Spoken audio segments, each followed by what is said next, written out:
Épisode incroyable, mais je dois bien avouer, j'ai pas tout compris.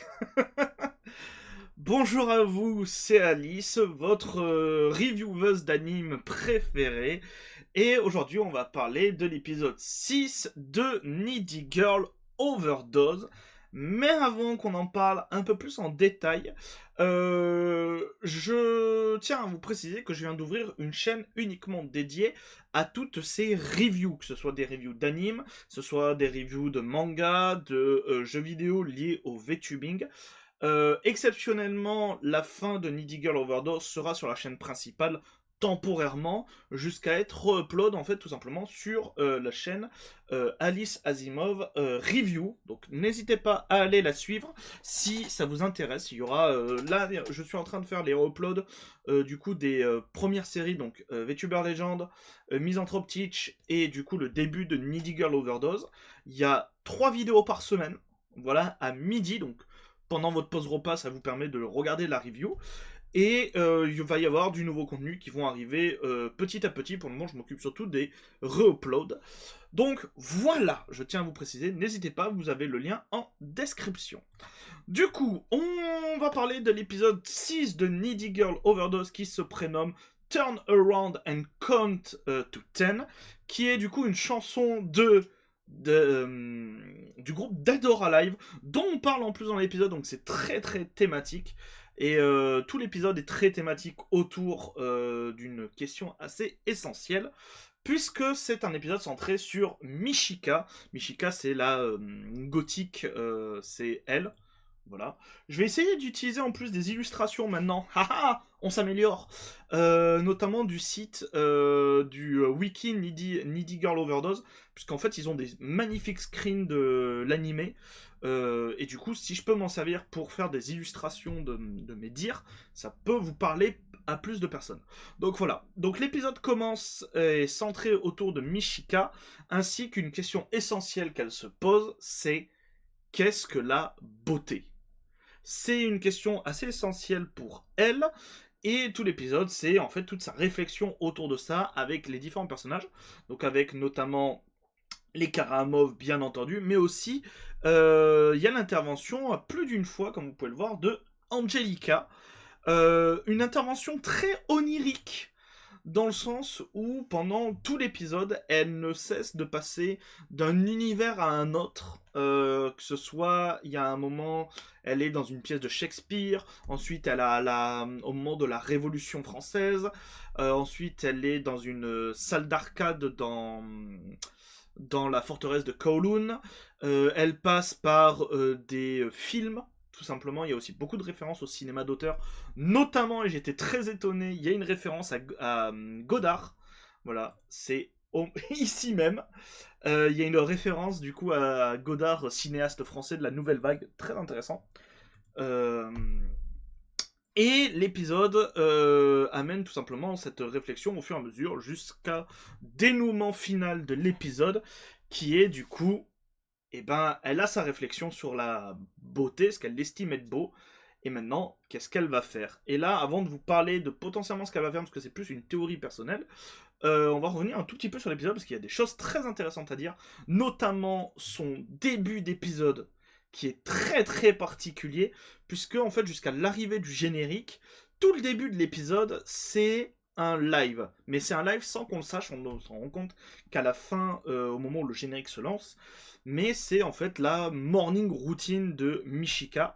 Et j'ai trouvé des choses très très intéressantes. Déjà, le premier qui est là où elle dort. Voilà. C'est un cercueil rempli de pétales de roses rouges.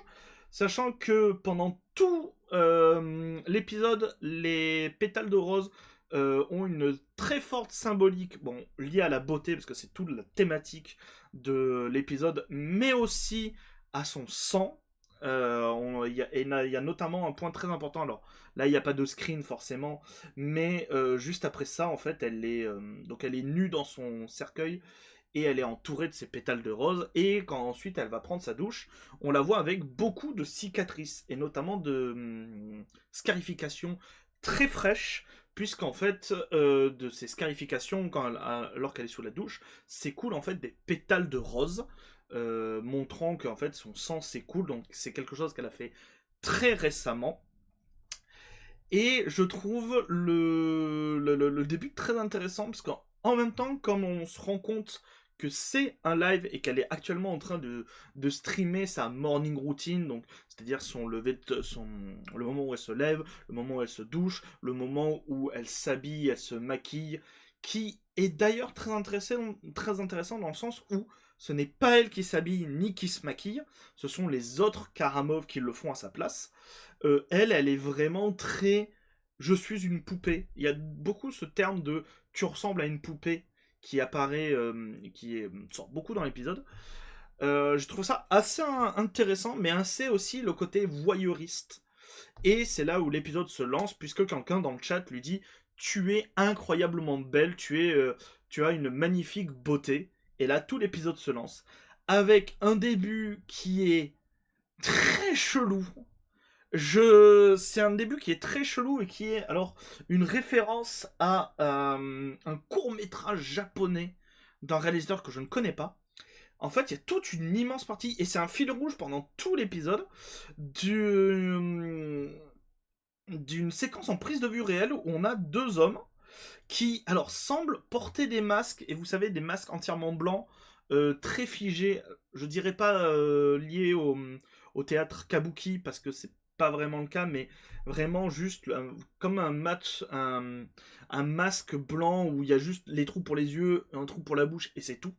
Ils sont très très bizarres, et en fait, on les voit transporter une genre de porte avec un filtre vert ultra bizarre dans tout Tokyo. Et à un moment, ils la posent en plein milieu, ils ouvrent la porte et il y a ce mélange en mode prise de vue réelle, prise d'animation, avec Mishika dans sa tenue de gothique Lolita, mais de poupée, comme elle est souvent appelée, en plein milieu de son école, et on utilise en fait un insert sur la poignée de la porte qui s'ouvre, pour en fait passer de scène en scène. Donc d'abord Shakespeare, où je ne sais pas pourquoi, il y a Angelica.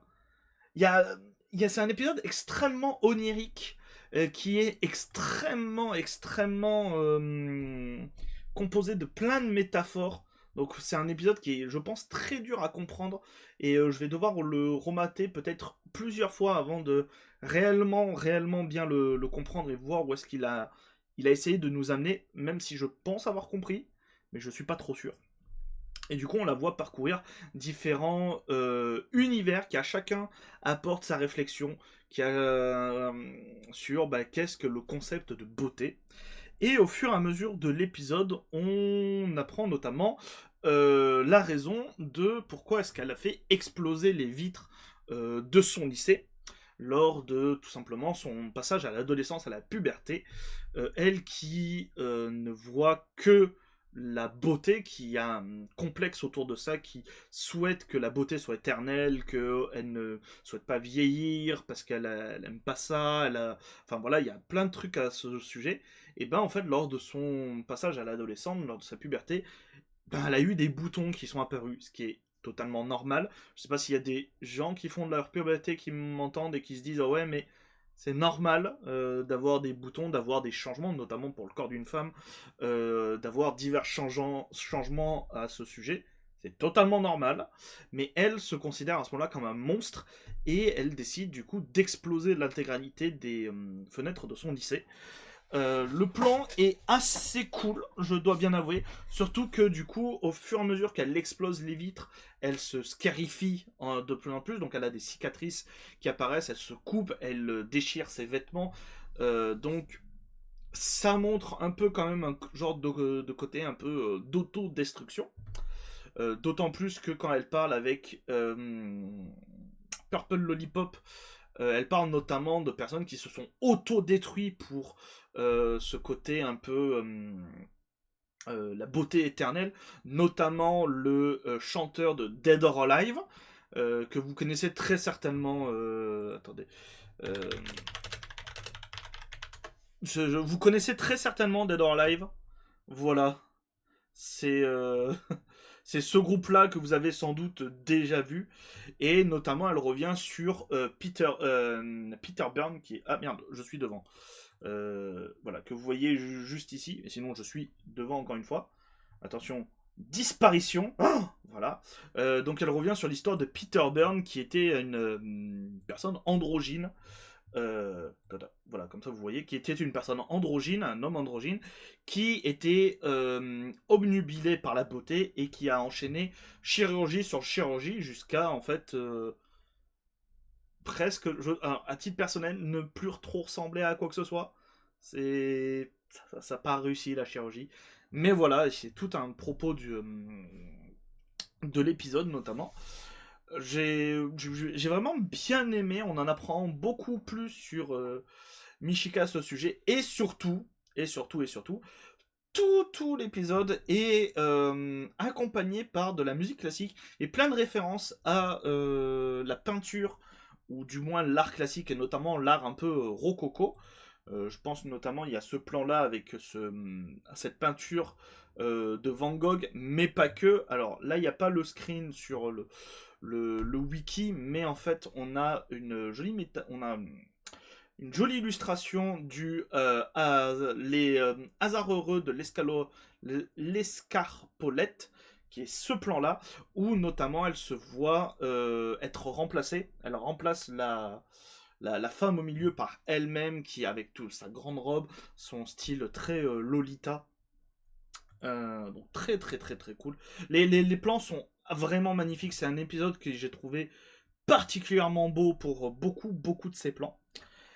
Et du coup, il y a aussi toute cette métaphore que j'avais déjà commencé à vous parler dans l'épisode précédent de la fleur qui s'épanouit.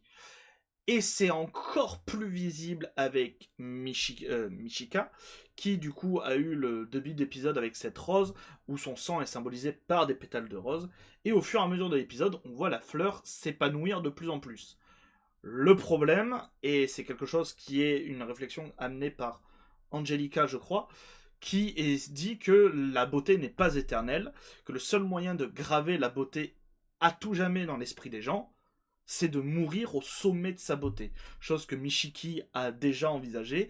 Elle explique qu'elle va tout simplement se suicider quand elle aura atteint son sommet de la beauté, donc une fois que sa fleur aura entièrement éclos.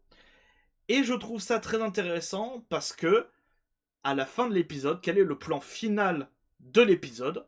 Sa fleur est entièrement éclos. En même temps, les Karamov lui offrent, j'ai presque l'impression, une robe mortuaire, en mode une robe en dernier, presque en dernier cadeau, qui est une robe magnifique en plus. Et j'ai vraiment l'impression que c'est vers ça qu'on va aller.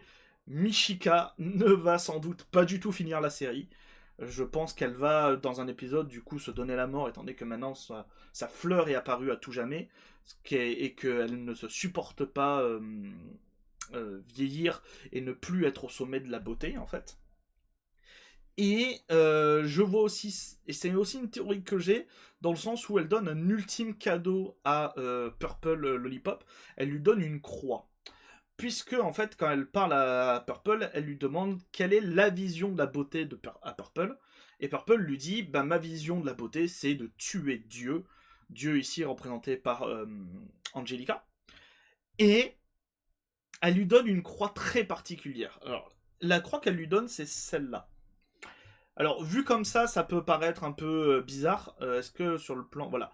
C'est une croix inversée. Si vous ne savez pas ce que c'est une croix inversée, c'est tout simplement la croix de Saint-Pierre. On va faire un petit cours de mythologie biblique.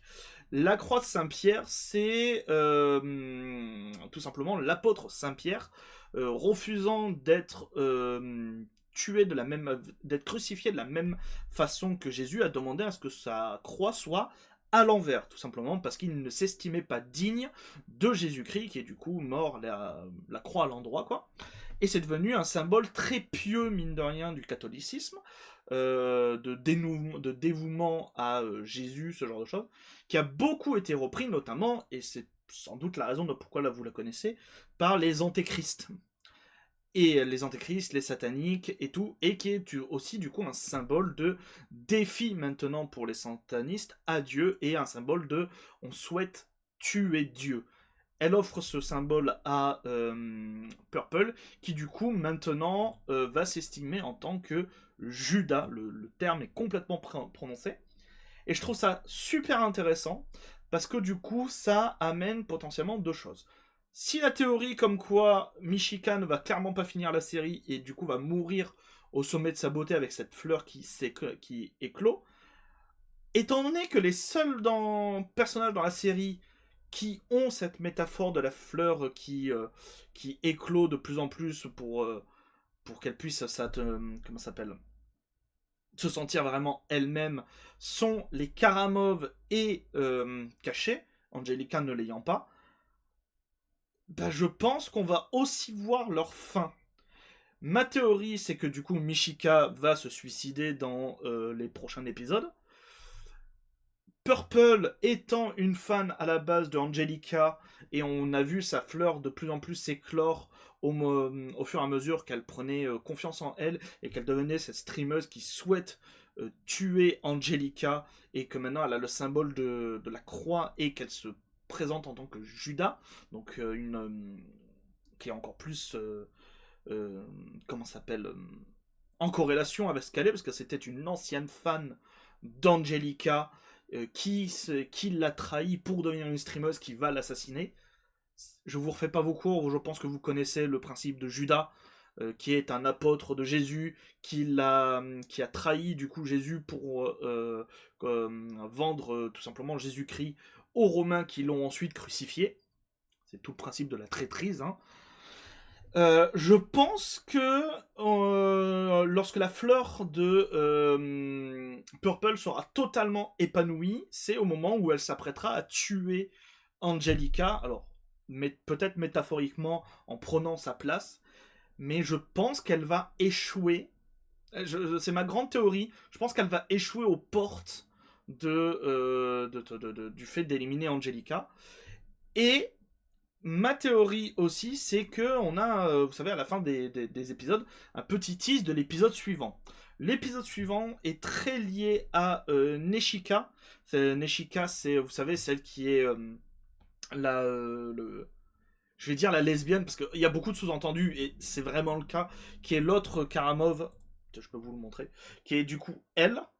Et dans le prochain épisode, on se rend compte que elle a l'air d'essayer de draguer notamment d'autres femmes. Et dans l'épisode, elle semble draguer Ame.